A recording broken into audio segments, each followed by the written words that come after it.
Inabangan ng buong mundo ang pagsisimula kahapon ng Papal Conclave o pagpili ng bagong Santo Papa, kung saan natunghayan ng publiko ang unang usok na inilabas sa chimney ng Sistine Chapel na siyang hudyat sa ginawang pagdedesisyon ng mga kardinal. Ang detalye sa ulat ni Gab Villegas. Alas 4 ng hapon kahapon, oras sa Pilipinas, ng pangunahan ni Cardinal Giovanni Battista Re, Dean ng College of Cardinals, ang Pro Eligendo Pontifice sa St. Peter's Basilica. Ito ang misa na hudyat ng pagsisimula ng Papal Conclave.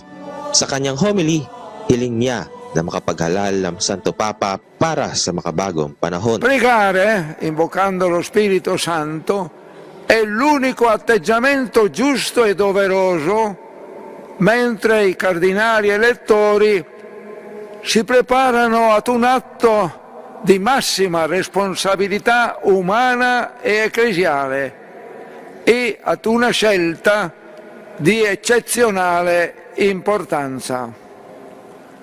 Un atto umano per il quale si deve lasciar cadere ogni considerazione personale e avere nella mente e nel cuore solo il Dio di Gesù Cristo e il bene della Chiesa e dell'umanità.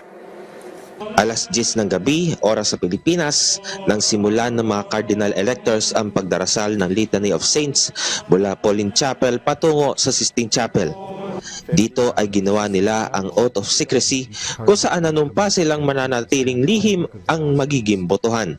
Alas 11:43 ng gabi, oras sa Pilipinas, nang banggitin ng Papal Master of Ceremonies na si Most Reverend Diego Ravalli ang mga katagang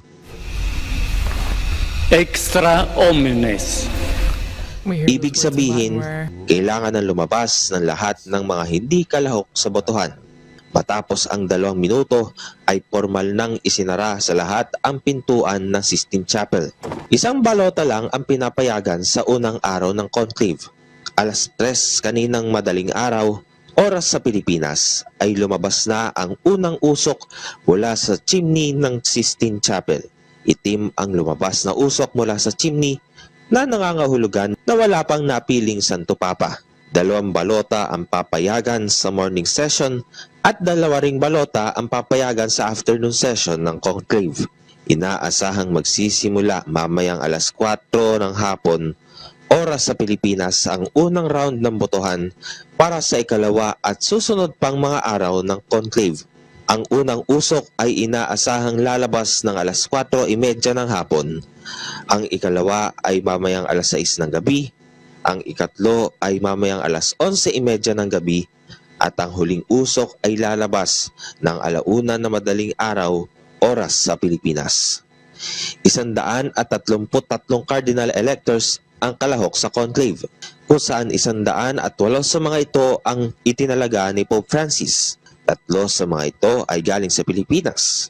Ito ay sina Luis Antonio Cardinal Tagle, Manila Archbishop Jose Cardinal Advincula at Caloocan Bishop Pablo Virgilio David. Una nang pinasilip ng Vatican ang 2 sa mahalagang silid para sa paghalal ng bagong Santo Papa. Ito ay ang Sistine Chapel at ang tinatawag na Room of Tears na isang silid katabi ng Sistine Chapel kung saan bibihisan ang bagong Santo Papa ng papal vestments sa unang pagkakataon. Gab Humilde Villegas para sa Pambansang TV sa Bagong Pilipinas.